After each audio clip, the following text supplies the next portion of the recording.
supervisor, Ma'am Lourdes A. Terones, to our dedicated and hardworking school principal, Ma'am Mona Lisa B. Ocampo,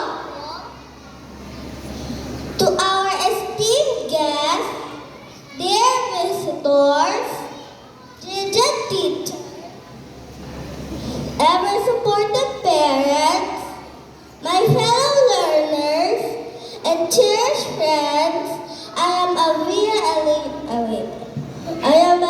Aliardi Famadula, a proud kindergarten pupil, extending to you all a warm and wonderful afternoon greeting. Today is a special day for all of us, a day of joy, gratitude, and celebration.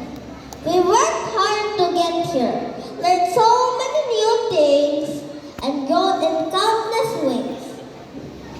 And now, we stand at the threshold, ready to embrace the next step in our journey.